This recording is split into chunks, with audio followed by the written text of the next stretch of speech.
The views and content expressed on the following program are provided solely for informational and entertainment purposes. They do not constitute legal advice. A podcast is not a substitute for retaining a competent, licensed attorney to advise you on your specific legal situation. Break the business, play is work and work is play. Power into creators, have fun along the way. Break the business, doing what it takes. Celebrate success and learn from the mistakes. How's it going, everybody? Welcome to the show. It is time for Break the Business, where we empower indie creators and have some fun along the way. I'm Ryan Kairalla, and it is a pleasure to have you here this week. We got ourselves such a fantastic program for you.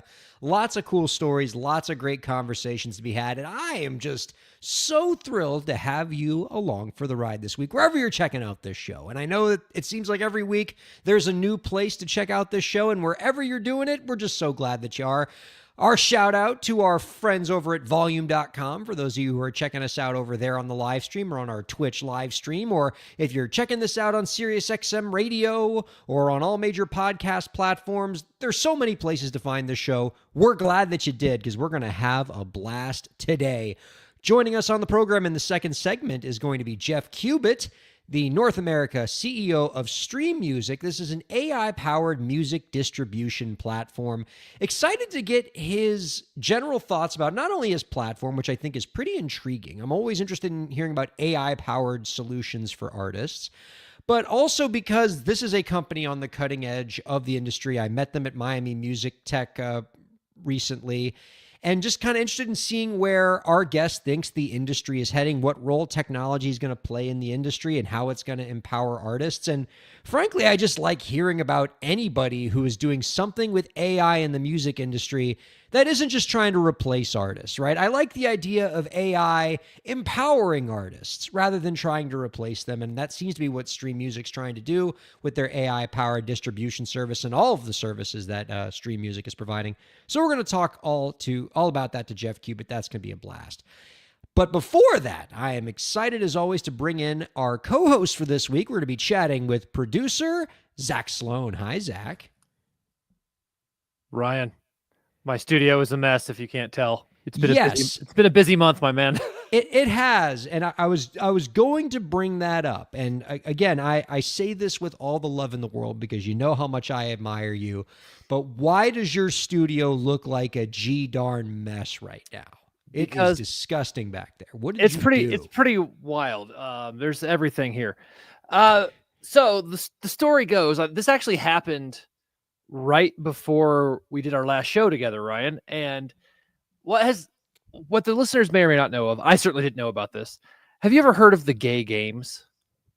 I have not, but I think from the context, I'm pretty sure I know what's going on with that. But so this is the 30th anniversary, I think 40 years for gay games, if memory serves. Anyway, it is the LGBTQ Olympics. Basically, they don't use the term Olympics because when they first started it, they just had called it the gay games. That just sort of stuck. But at any rate, they happen every. Well, and there's some trademark implications there for sure. Turned out, actually, there was some litigation around that, and they could actually use gay Olympics if they wanted. They just chose not to. Really? All right.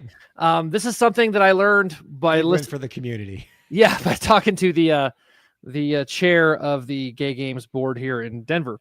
But what's going on, Ryan, is every 5 years or so, the Gay Games there's a pitch from cities around the world to host these games. These games usually have between 8,000 and 12,000 participants. It's like much bigger than people might think. And it starts off with like 12 to 15 cities pitch themselves. Or no, it starts off with 30. It gets whittled down to 12 to 15. It's down to 2. In order just to be considered, there's actually some absurd amount of money, like $10,000, just for like the fee to be considered. And it is currently down to Perth, Australia, and my lovely Denver, Colorado. And about 6 weeks ago, the main guitar player in Dear Marcia, Wendy, said, you know what would be cool is if Denver had their own theme song for the gay games, like as part of the pitch. And that got its way to the board through people who know people. And the board wrote her and said, yeah, you should do that. Can you do that like now? To which Wendy, and this is my lesson for all So artists. this is your band, Dear Marcia, by the way. This is my band. Yeah, this is Wendy Clay, who is one of the founding members. She said, "Of course we can do it. It's not a problem." We had no song written. We had no idea this was possible. The deadline, they initially gave us 6 weeks, got whittled down to 4. And so she then texted me and said, "Zach, I just agreed to do this thing. Will you help?" And I was like, "Of course. This sounds awesome." So that week, Wendy wrote a song that we then got together with the fantastic band, Maybe Fern, and we fleshed it out. We did some writing. I'm actually credited as a writer, but truth be told, you know the adage, say a word, get a third. That's about A word is a third, baby. That's about what I did. And I've been serving as producer and engineer for this whole entire project. And we just finished tracking. And when I get done recording this tonight, I'm going to finish up the final mixes so we can get it out the door tomorrow so that it can be debuted tomorrow at a large festival and celebration, and also shooting a music video for the song as part of the pitch. It's been a wild month, dude. We tracked over 50 musicians for this. So your band could wind up having like the official song of the Gay Games, or at least the official song of Denver's pitch for this competition? The plan, I mean, you never know, because the way the business into these things works, right, is the plan is for this to be for the pitch and potentially for the actual Gay Games if Denver gets it. The thing is that so much can change. So we went into this knowing the song may suck and nobody wants it. Thank God that's not the case. They still want it. They may want the song. They may want somebody else to do it, which actually I don't think would be that bad. They want the song with our version, or they want us to do a bunch of tweaks, right? So a lot can happen. But as it's been unfolding and the board has been hearing our progress, they've really liked it. And a linchpin is that we've tried to bring in as many people from the LGBTQ community in Denver as possible. So I'm not actually playing on the track. I'm just producing and engineering. But we worked with over 50 musicians. We put together a all gay choir for this and went and recorded it. I took my recording rig on the road and went and recorded it at church in Denver to get our choir for the song. It's been something else, dude. It's been wild. I could go for the really easy joke and just say like, "Oh, how long did it find you to find enough voices for a gay choir? 10 seconds or 5 seconds?" What was wild is Wendy just put it out on social media. She's like, "I want a choir for this song because it has this big like anthem chorus. We don't have a place to record it because we're not going to do a choir in my studio or her studio. We need a place to record it. We need volunteers." And within a couple of hours, we had a church reach out and say, "Hey, come use our church. It's cool." And she put it out to social media. We had 30 people show up, and we tracked the choir in an afternoon. It was amazing. I'm sure that like 30 people signed up before she was even able to click send on the post. That's like the support has been pretty impressive. We had no idea. We didn't know if 2 people were going to show up. We just said, "Here's the address. Come sing." This is a cool thing, Zach, and it's a testament to going back to how you said Wendy, basically procured this opportunity, right? She said yes before she knew that she could do it, which I think is an important lesson for people in the music industry. Like, if you wait until you're 100% ready to take on an opportunity, you're going to lose that opportunity to somebody who's 70% ready and is willing to learn the rest on the job, right? If you want to do it, say yes and trust in yourself that you and the people around you can make it happen, or else you might lose that really cool opportunity. So thank goodness she said yes, because she knew she had her own talents and people like Zach Sloan to help get it over the finish line, which y'all did. It's we're not quite there yet. I got a few more tweaks. I'm not willing to say it's done yet, Ryan, but we're like so close. The other thing that talk about serendipity, the typical producer who works on Dear Marcia stuff is not me. But he happened to be in Scotland, so I'm the only one left. So I think that's the other way I kind of worked my way into this. But it's really exciting, man. Like, I haven't done a project like this ever, and I don't know too many people who really have. So it's been a lot of building the plane as we fly. Well, that's the best way to get things done. God, Zach, in the past week, I have just fallen down a rabbit hole of an artist that I have just become completely enamored with. And, you often hear about this with people who are entertainment lawyers. We're so close to the industry and so around a lot of performers and famous people that we rarely get to be fans of artists anymore, right? Like we're just way too close to all of it that like we, rarely does something come along where we're like, oh, I genuinely love this. I'm into this music. Like to me, the entertainment industry is more work than it is like something I can do to like unwind. But every once in a while, Zach, an artist breaks through and just like hits me in a really special way, in a way that I just did not expect. And that happened to me this past week. I'm scrolling through TikTok, my For You page doing its thing, and I come across this artist by the name of Victor Jones. And I don't know how to describe this artist. Like, it's like imagine the band Cake, but really, really angry and sweaty, or like Talking Heads, but like super agitated and like amazing and aggressively bisexual. And that's Victor Jones. And I haven't heard anything else like him. And ever since I've heard his music, I can't stop listening to it. Like, and TikTok knows it has a chokehold on me at this point. So it just keeps feeding me more Victor Jones. Like every other video now, it's just golden retriever video, Victor Jones, golden retriever video, Victor Jones. And I'm taking it. I'm loving it. And I have now made it my mission in the past week, as a celebration of indie artists, to make everybody I love also a fan of this artist. And so far, I don't think I've been very successful. Most people are just confused when I send them his content. I think it's great. It's okay. Producer Lauren, do you have any Victor Jones clips? Like play just any of the Victor Jones clips on TikTok that I've sent you so that people can like get the vibe of this guy. Product of time and motion. I know the best spot for beer in Brooklyn. I'm in the garden and I'm eating all the dirt. I get hurt. All right. So the audio is great enough because it's just yelling, but it's like amazing yelling, and you just can't stop listening to it. But then like the house kind of music behind it is so perfect. But the real treat goes to those who are watching this on live stream or on YouTube, because like they're getting to see the visual show of this guy dancing and just like oozing husky sexuality, and it's spectacular. And like the only thing more entertaining than Victor Jones's videos are the comments to his videos, which are, I just have a few of them here. Quote, "I love whatever is wrong with you. AI could never replicate this. Declarative yelling is an underrated form of singing that you have mastered. Why is this my type? Who is this diva?" Like, I've made it my mission. Like, mark my words. Next week, I want to get this guy on the show. I need to learn everything about Victor Jones. I need to interview him. He is everything that I love about indie artists. It's spectacular.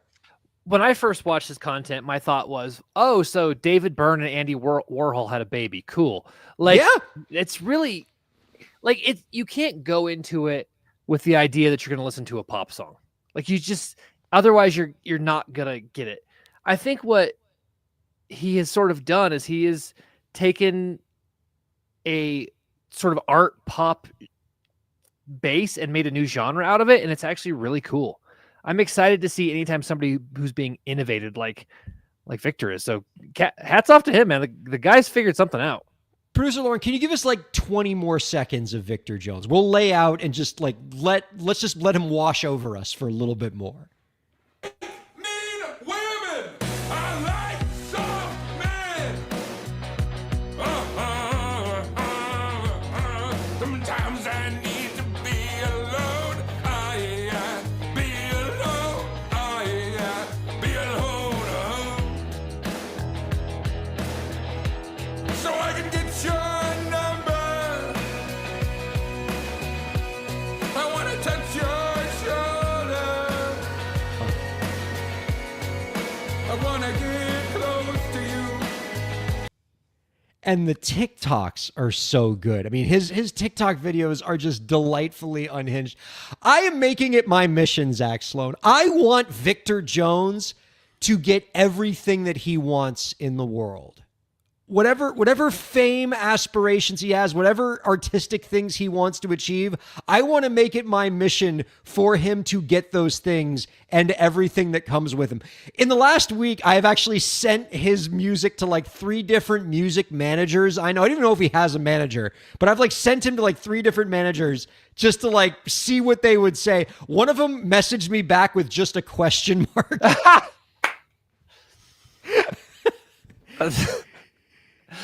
It's like that's how it begins. I got him on the hook. Either Ryan, you are really elevating your credibility in the industry, or you're eroding it. I can't tell what it is. I think you're elevating it. I think this is visionary stuff. I don't mind staking my reputation. I will die on the Victor Jones hill. Okay. Like, in a world where everything in music is just becoming the same recycled 4-chord pop stuff, and I'm not knocking it if you like that music, just to have something different, something that, like, if I had 1 million Suno tokens, AI could never possibly replicate. That's what this is, and it's beautiful. Now what I want to do, although I say this in jest, I don't actually want to do this. I'm curious what would happen if you fed his music to AI and then tried to recreate it. What sort of abomination AI would actually come It would up destroy it. Like It'd be this. terrible. If you tried to upload this into Suno would melt. Like the there's our program plan would of attack. crash. That's how we're gonna break the machines. With Victor Jones. All right. Anyway, I do have some music industry news to talk about, but I'm going to see if we can get him on the show next week because I got to talk to this guy. I got to find out more about his deal. Anyway, we got a recent article in Billboard, Zach, that is noting how even as music streaming platforms are continuing to see growth overall, these are all growing. Spotify's growing, Apple Music's growing. They are seeing revenue declines in their free ad-supported tiers. So every DSP, like your Spotify, has some people who listen to it for free and have to watch or listen to ads, and then some people who are paying the subscription price. But all of these streaming platforms are seeing their revenues in the free tier going down.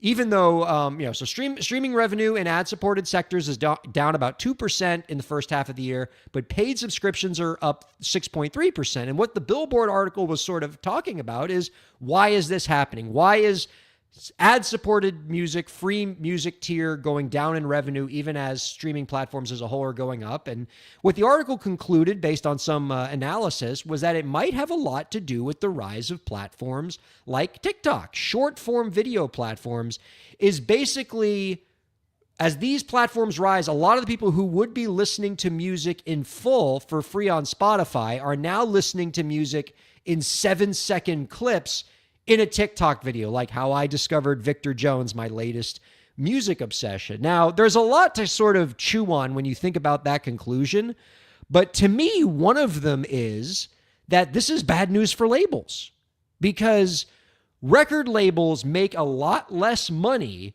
when people listen to their music on TikTok than when they listen to it on ad-supported DSPs. So if that marketplace is declining and is being substituted with something that makes labels less money, that's bad news for labels, which, could be yet another argument for like what this show is all about, which is don't do the label model, because a lot of their ways that they're seeing revenue are starting to decline. Oh no. Let's shed a tear for the Pour one out. So my first thought when I'm reading this article is the free tier is going down, but the paid subscription is going up, or the paid subscriptions are going up. And I'm wondering, okay, isn't it also just possible that people are converting? Is Spotify doing a really good job converting from the free to the paid tier? Is that, because I can tell you, I don't know if you're a Patreon enthusiast like I am, Ryan, but there are lots of people on Patreon who I've started off on the free tier, and I see a little bit of their stuff and I go, this is worth my money. And I hop in. It's obviously different than a Spotify. So I wonder about that. I also wonder, wasn't it like last week or the week before where you did a whole segment about how TikTok is not great at converting music fans?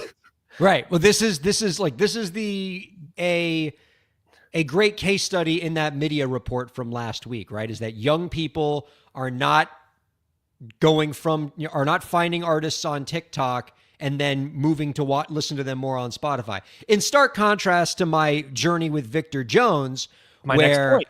I watch him on TikTok, and now I've played nothing but his music on Spotify for the last week, and it's the strongest argument for user-centric royalties because he should be getting every dollar of my subscription fee this month because he's all I've been listening to. But Well, sorry, go on. Ryan, but are you in that coveted, 16 to 34? I spread it over two demographics there. Are you in that coveted young demographic of people that we talked about, or BTB talked about in the context of TikTok? I most definitely am not. I just turned 40 last week, so I'm not in any coveted young demographic anymore. So, I mean, this is the interesting thing. By the way, I know it sounded like I was joking when I said, "Oh, poor labels." I wasn't. I meant that. But it's an interesting thing because these types of seismic changes, I think, can have ripple effects to the smaller artists, both good and bad. I'm curious, Ryan. What does this mean to the smaller artist? Okay, so what? So what that the labels aren't converting? Wah. What about the Victor Joneses who are doing this on their own? I assume he is. I don't know. But what does this mean for them? Well, going back to what I was saying before, it means you really need to consider an independent model over a label model now. Because if you're going to see an increasing share of your consumers just being on TikTok and staying on TikTok, the minuscule royalties you're going to see from TikTok are going to be not enough to share between you and a record label. If you're going to be able to eat off of that money, it needs to be yours and only yours.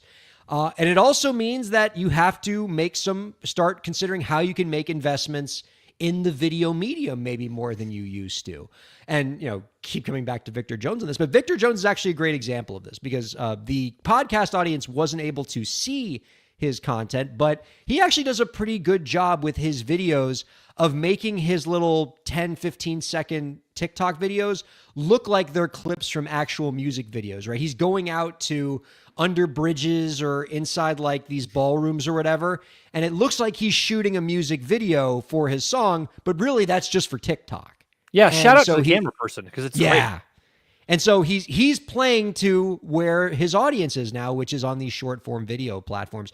But Zach, you made a great point in the beginning there, in that if the free tiers numbers are dwindling on platforms like Spotify and Apple Music, it's not just because some of those listeners are going down to short form video. It's also that a lot of them are shifting up to the paid tier, which, by the way, has always been what Spotify has been telling us for years is the plan, right? They always saw the free tier as the gateway drug. This is this is what's going to get people in the tent, and eventually they're going to get so annoyed with listening to ads for Jewel that we're going to get them to pay $9.99 or $13.99 a month or whatever Spotify is going for these days.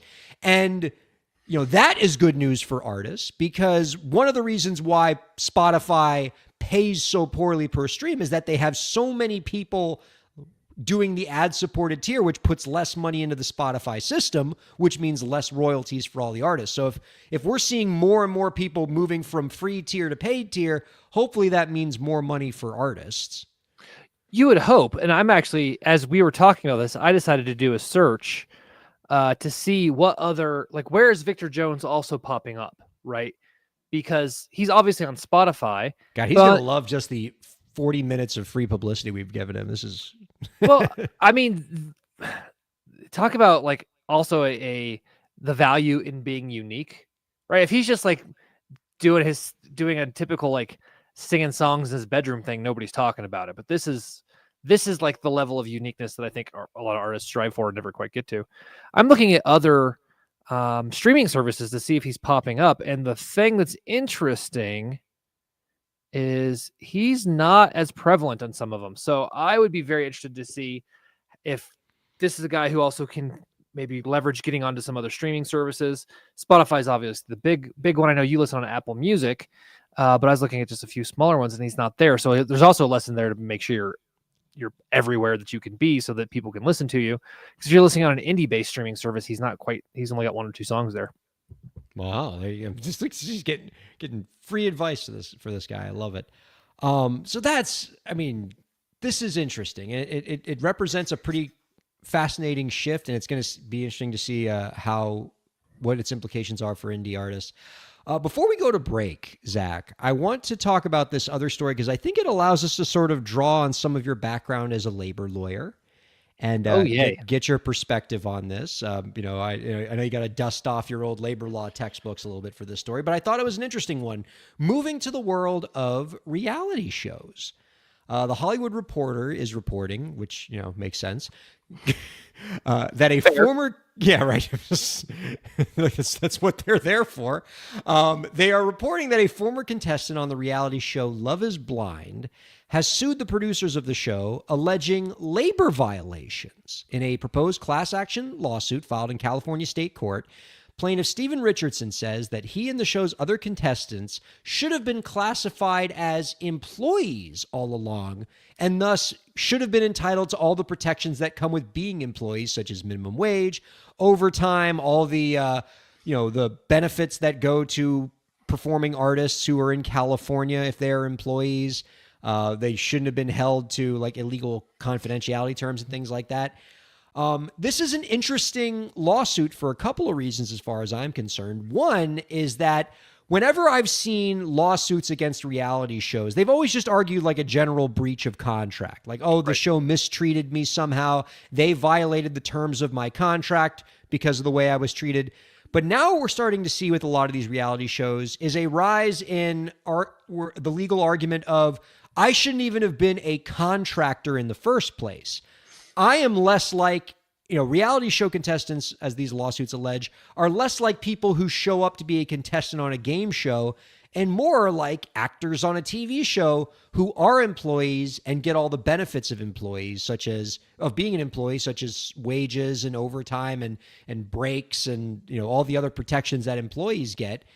And, so that's an interesting approach. And I mean, this is not my expertise in terms of area of law, but my understanding is from what I know of labor law, particularly in California, is that California tends to draw a pretty broad line in what they consider employees. And particularly with the passage of the AB5 law in California, it's really hard to classify people as independent contractors anymore. A lot of things are considered employees. And my understanding is that the big standard by which we argue, by which courts will determine whether something is an independent contractor or an employee, is how much control you have over the person that you are working with.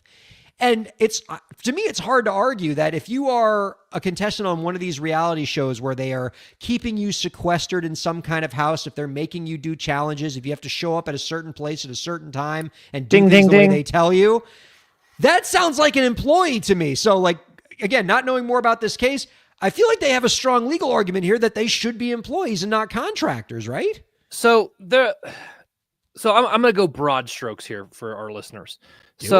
Here's the way I think of employee versus independent contractor. Let's just take a general business, an accounting office, right? Employees do the things that make that accounting office run. The people who work in the office, the accountants, right? The owner of the business, those are all employees. The guy who builds the deck out back is an independent contractor. That's like the general distinction. And really what you're looking at, I always said, is you look at two things to give you, again, broad strokes. This is not legal advice, just broad strokes here. Permanency.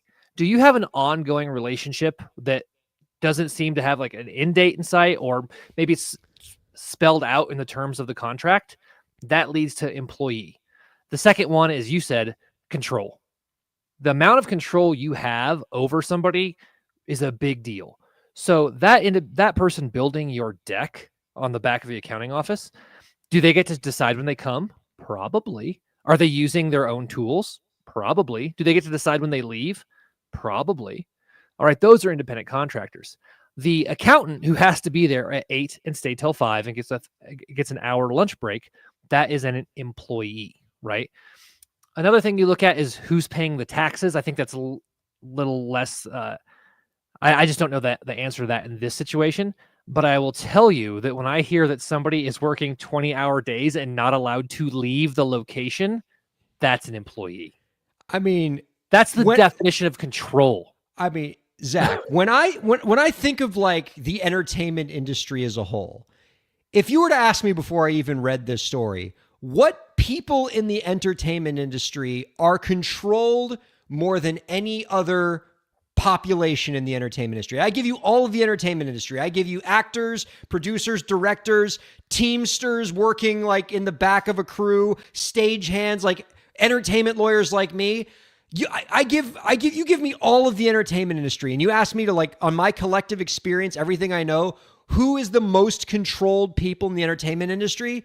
It's reality show contestants. Yeah. Like, these people, every second you're on that show is regimented, and they can edit you however they want to edit you. They fully control how you are portrayed on that show. You got to show up here. You got to hit your mark. You got to do this at this time. And you are working very long 20-hour days. We're telling you where you have to go. You got to go to this secluded island or this mansion somewhere. I mean, if I'm trying to argue that I don't sufficiently control a particular population, I am in trouble if the group I'm trying to say I don't control are reality show contestants on Love is Blind. Holy mackerel. Well, and I mean, the element of control on a reality show, and again, I brought this up a couple months ago. Go watch the documentary on The Biggest Loser to see the amount of control and influence that these shows have over the contestants. And you made a great distinction at the beginning, Ryan.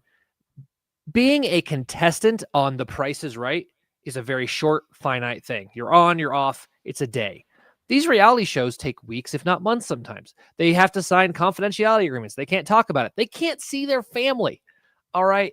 This is the height of control. And also another thing, Ryan, that you brought up. Do you think the reality show contestants can take a day off whenever they want? Certainly not. Okay, because an independent contractor can. Yeah. And I'm like, to me, this just seems like a slam dunk that they're employees, but I've said that many times in the past, and the courts have disagreed with me. So yeah, but I mean, if there's any state, Zach, where it's a slam California. dunk, it's California. Like a few years ago, they just passed AB 5, a law which like basically says everybody's an employee. yeah. And in fact, they went so far in classifying people as employees in the entertainment industry that they had to slightly amend the bill because people like Ari Hurston, musicians who were on our show, was like, hey, y'all went too far. You're going to start making like artists like me employees when we just want to be contractors. And they pared the law back slightly, but it's still the most pro-employee, anti-independent contractors state in the union. Like if there's ever a state that's going to say reality show contestants are employees and entitled to all of the benefits thereof, it is California. But I mean, so just to play devil's advocate, because this is sort of whenever I approach a labor issue or an employment issue of any kind, I always say, well, we're talking about something of this scope.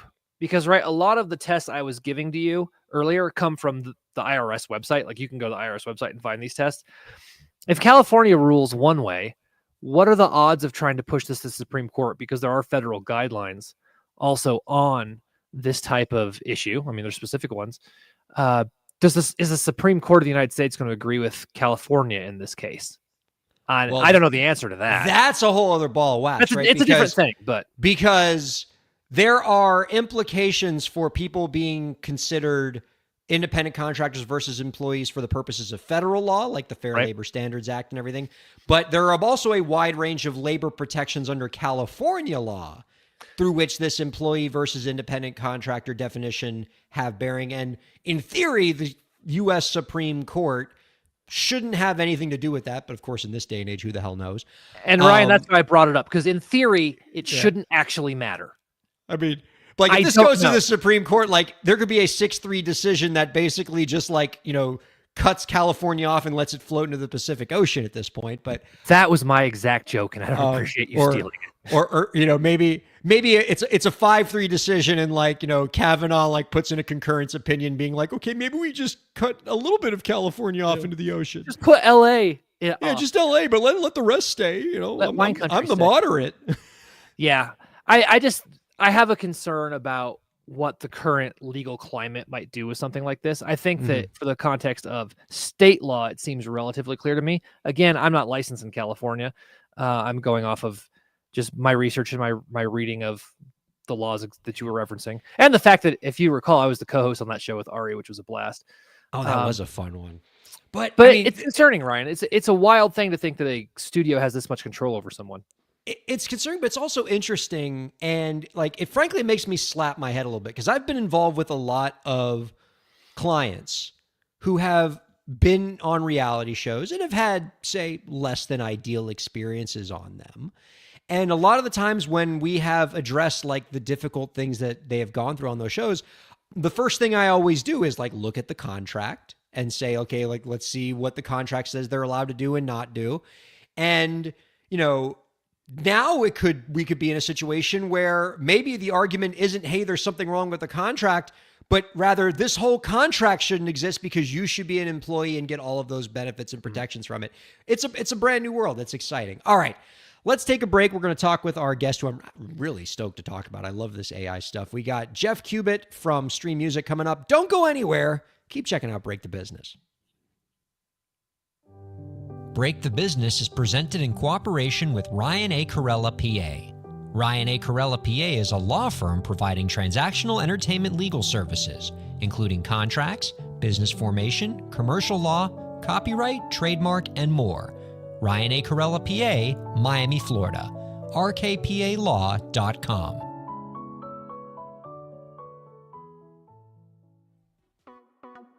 Streaming services for Break the Business provided by LEK Entertainment. LEK Entertainment is a full-service entertainment company offering everything from consultations to full-scale events and productions, including audio and video productions, voiceovers, staged theatrical productions, script and music development, and streaming services. For more information, visit lekentertainment.com. LEK Entertainment wants to help you bring your story to life.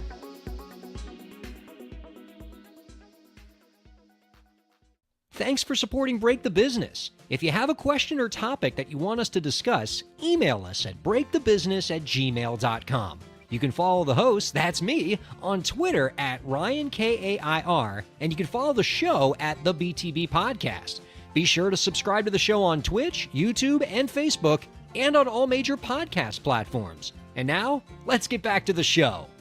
I can't believe we did Victor Jones TikTok videos and California employment law all in the same first segment. We give it all to you here on Break the Business. Ryan Kairalla here with Zach Sloan. Thank you for checking us out wherever you're checking us out. We're having such a grand old time on SiriusXM and Volume.com and all the major podcast platforms. Thank you for giving us your support. Thank you for telling a friend as we get closer and closer to episode 500. Big milestone for us that we could not have done without you. Thank you very much. Mwah. I'm thinking, Zach, for episode 500, I was floating this past producer Lauren, and now I'm kind of afraid that as I bring this up live on the show, I'm now committing myself to it. But I kind of want to do for episode 500 like a musical show where we take some of our favorite guests on the show that have been artists and give them a chance to like play on the show. We'll obviously compensate them for their time and just celebrate the reason why we do this, which is to support creators. And I love the idea of taking episode 500 to give those creators a platform, especially if it means, most importantly, that I don't have to talk as much. Wait a minute. So the big present to the 500th episode of your podcast is you just get to have a concert? Why not? I mean, I've worked my ass off for 499 episodes. Maybe I want to put my feet up and listen to some tunes. You know what, brother? It's your show. Do whatever you want. I think it sounds like a blast. Let's do There it. you go. Well, speaking of things I know are going to be a blast, let's go ahead and chat with our guest this week. He is the North America CEO of Stream Music, an AI-powered platform that provides solutions for digital distribution, royalty advances, career assessment, and more. You can find out more about our guest's work by visiting strmmusic.com. We are happy to welcome Jeff Cubitt on to Break the Business. Hi, Jeff. Hey guys. At the risk of winding you back up on Victor Jones, I looked him up. I looked him up on our platform, and he's like legit, man. I think he he seems like he's really moving. He released his first song in February, but he's already popping.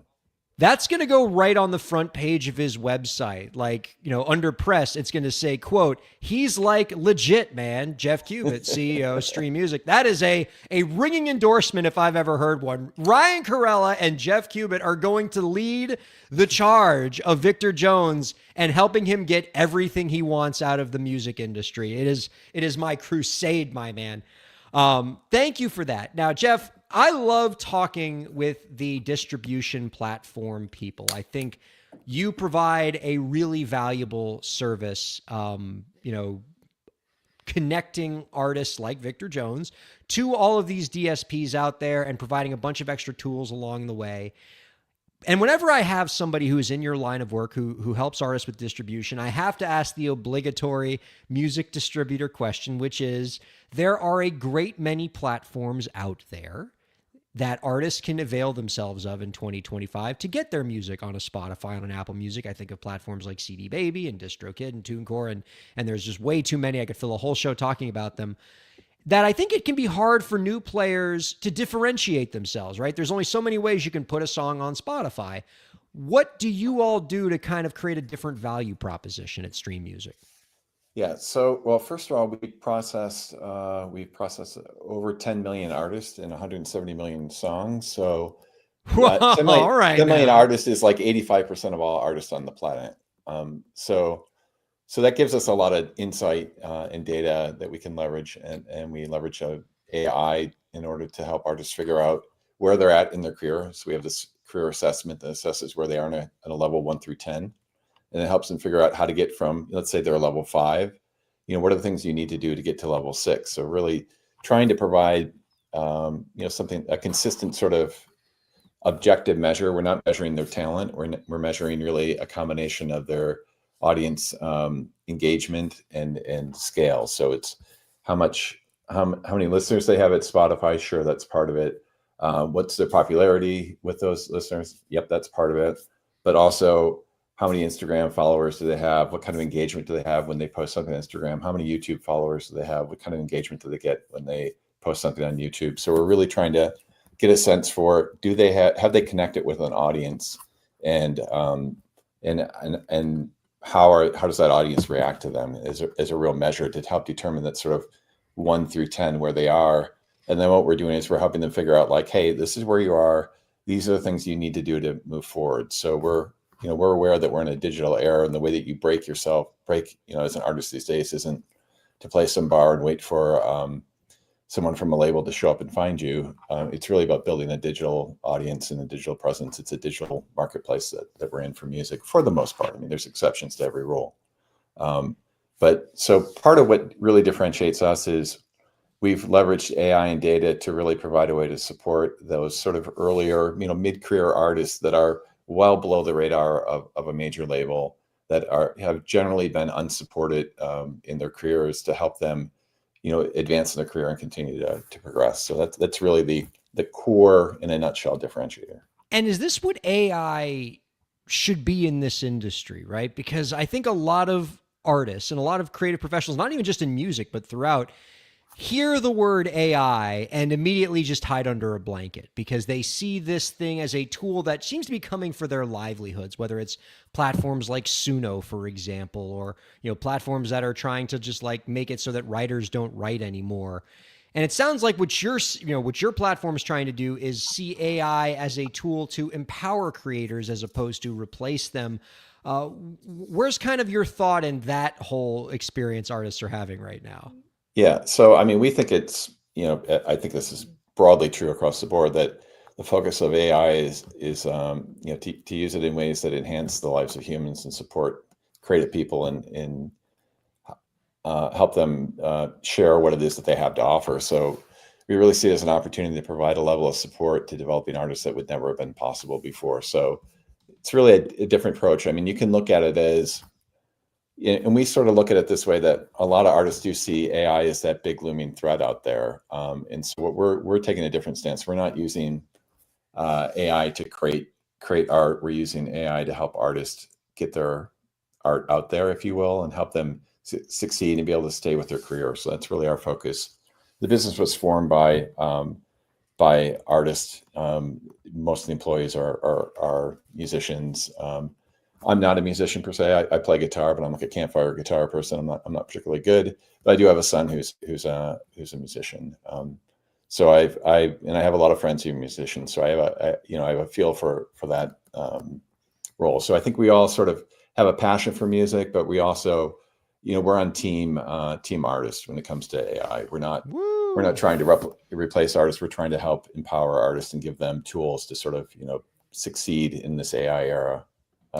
And part of it, I look at it, you can, with AI, you can say like, I don't like it. I want to avoid it, but it's not going away. The genie's out of the bottle. And so you can either try to leverage it and try to use it to empower you to be more successful, or run the risk of it sort of running you over. And I think that's true in literally every profession right now. But it does seem like the creative arts are the most anxious about it. And it may be because that's where the cool, interesting things happen. When you create an AI song, people go, "Oh wow, it's amazing! I can't believe that's AI." If you create a better manufacturing process, no one's paying attention to that, right?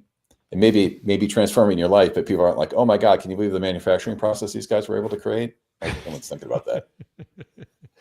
Well, you mentioned earlier about, finding where an artist was on the scale and trying to move them up the scale. Like, what are the level up things that most artists, say a small to mid-size artist, what's the way to move up that scale, and how do you level up your career? Yeah, I mean, a lot of it is just about helping them understand where they are and what they should do. I mean, most of these artists just really don't know what to do. I mean, they should work on their art and become better musicians. I mean, that's certainly a big part of it.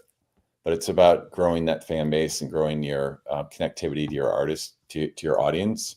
And so what we're really providing them is insights into what are the things you can and should be doing on social media to support your music. How often should you be doing releases of music? How should you do a release plan? What kind of marketing should you be doing around your releases?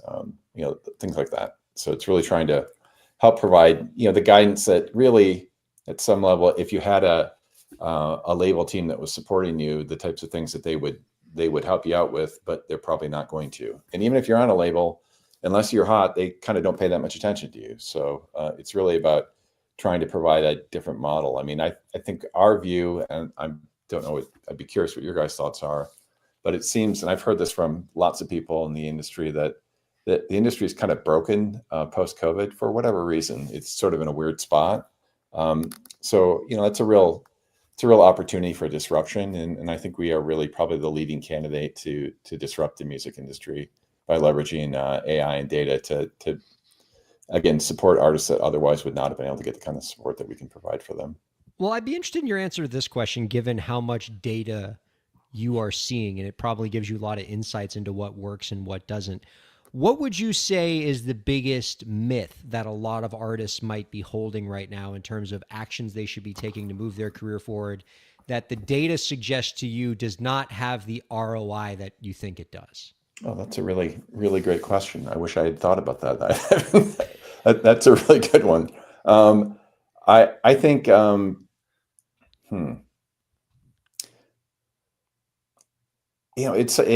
think it's hard to make a broad generalization because it's so much different. For some artists, I'd say, like, hey, maybe studio time isn't the most important thing for you. And for other artists, I'd say studio time maybe is really important for you. But a lot of people are clearly making music in their home studios and stuff. But there's a place for getting in and working with professionals, and a professional producer like Zach that can help you with your music and help you succeed. By the way, Zach, if you want to write me a theme song, I'm all about it. I could use a walk-up song. So just throwing that out there for you. I'll tell you what, if you can give me some time to finish this project, I'll hop on it. Okay, thanks.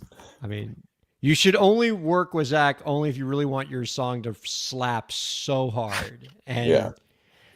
I mean, case in point, like about a year ago, we asked Zach to like just make like a little guitar riff thing that we could have playing as like the pre-stream music while the stream starting soon graphic for Break the Business pops in. I was like, look, don't spend a lot of time on it. Don't like break a sweat. Just, we need something music related to fill this open, empty video.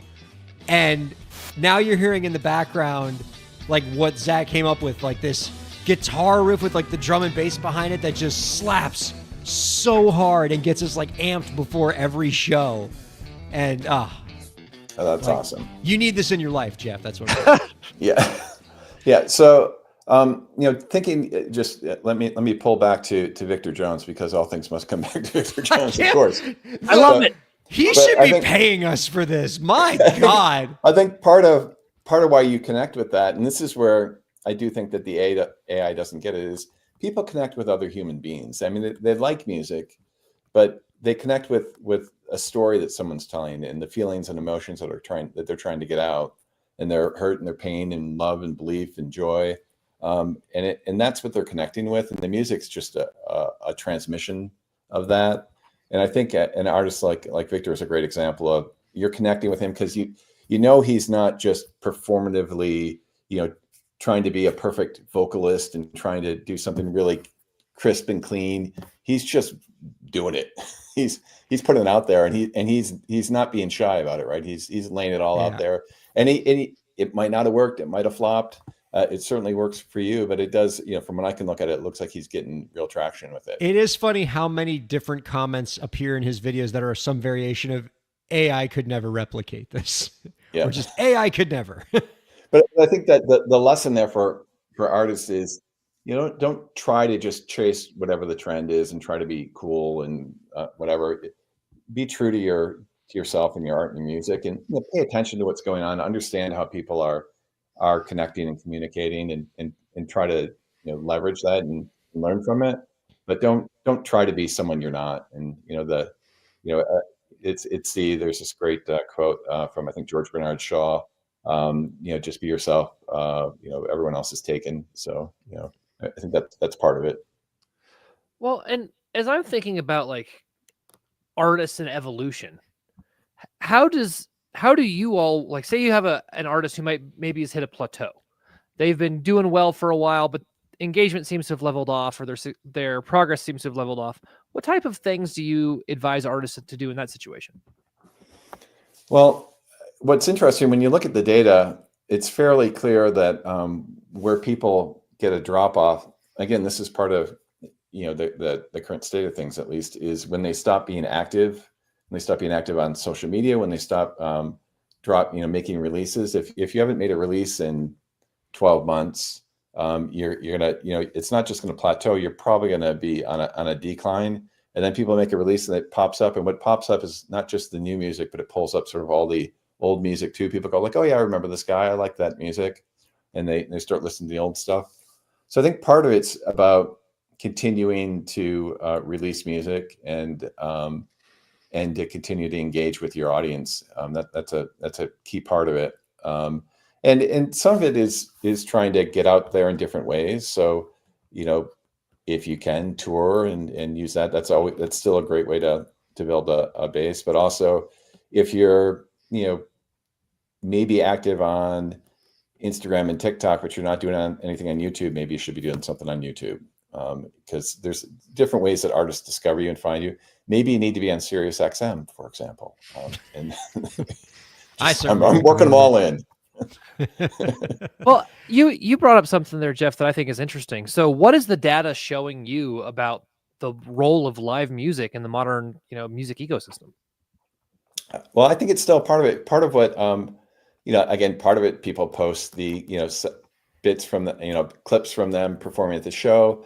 And part of it is what you see is, again, let's go back to our guy, Victor, as all things do. If you saw a clip that he posted of him and there were like 300 people going crazy watching him at the show, your reaction to that is going to amplify from if you're just seeing him by himself. You go like, hey, it's not just me. I'm not crazy. There's a bunch of people that like this guy. There's a bunch of people that think he's great. There's a bunch of people that are interacting with him. And if I get a chance to see him, I want to go see him. So I think it's a different role. Part of it is, getting out there and selling merch and, all the things that, it can be an important revenue stream. That's also still a good way to build audience.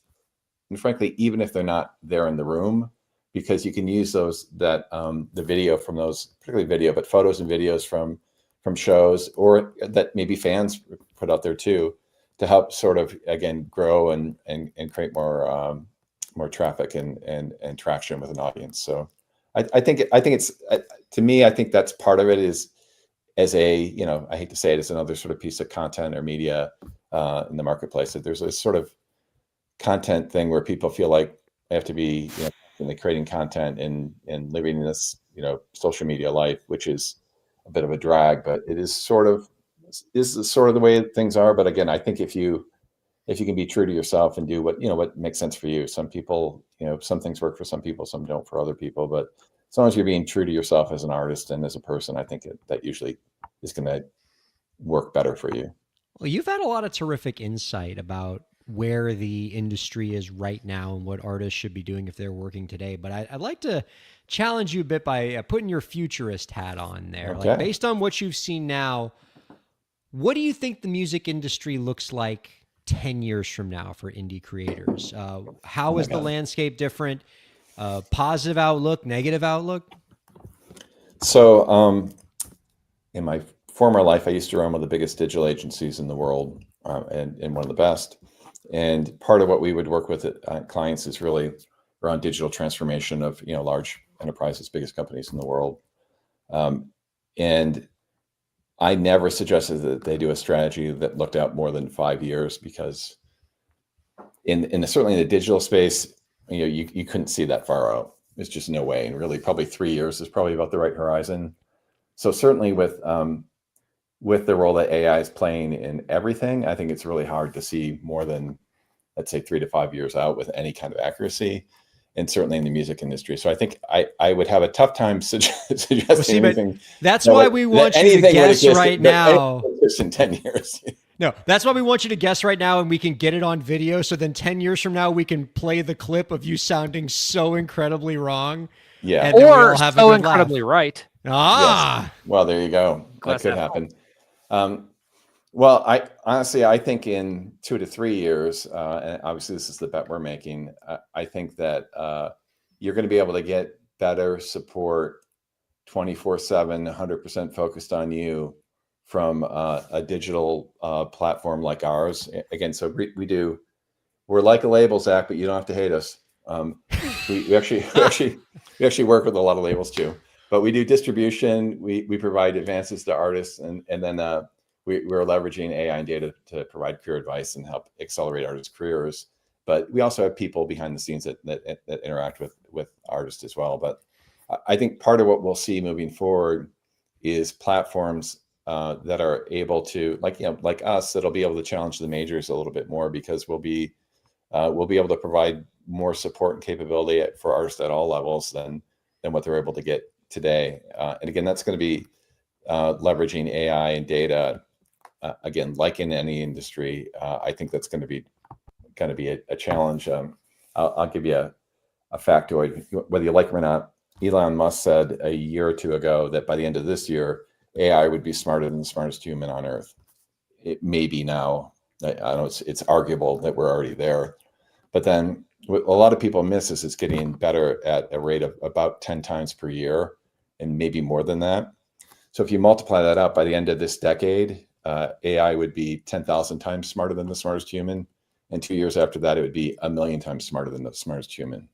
So, you know, just look out to that horizon. And when you say, hey, AI could never do what I do, you know, are you smarter than 10,000 times smarter than the smartest human? I mean, this is where, again, I think it's going to be massively disruptive across the number of industries. It's not particular to music industry, but I think it's going to create opportunities. It's going to cure cancer and do lots of wonderful things like that. And it's going to cause job loss and disruption and lots of challenges. So it's not, and I'm fairly bullish and optimistic on the role of AI, but I think it poses some legitimate challenges and concerns. But that's why the point I made earlier about it's important to have it focus on, you know, helping and benefiting humans is legitimately an important lens that you have to have. Otherwise, it I think can go to a dark place.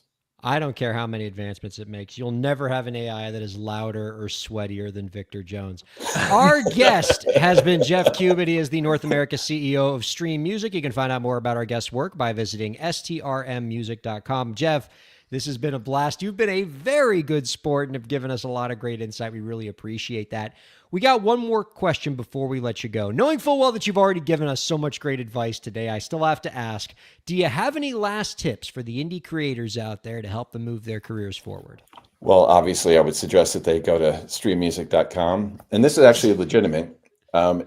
We do provide a free career assessment that helps them to understand where they're at in their career. And we find that, frankly, people in the industry, particularly in Brazil, where our origin is, use this level to understand, hey, where's an artist at? It's a level 6, let's see if we can get them up to a level 8, that kind of thing. But I think for an artist, it's useful to understand, where am I at? Like, where am I in this objective metric in my career? And then what should I do to get to the next level? I think I kind of personally think that all independent artists should go check it out. It's free. You get some good insights from it and some good feedback, but also it just helps you understand sort of where you're at, which, I think is useful. Well, this has been a level 10 interview. Thanks to you, Jeff. Our thanks to Jeff Cuban and Zach Sloan. Thanks to producer Lauren. Thanks to Victor Jones, who somehow carried us for the whole hour. And our thanks to all of you viewers and listeners for checking out Break the Business. We'll see you next week.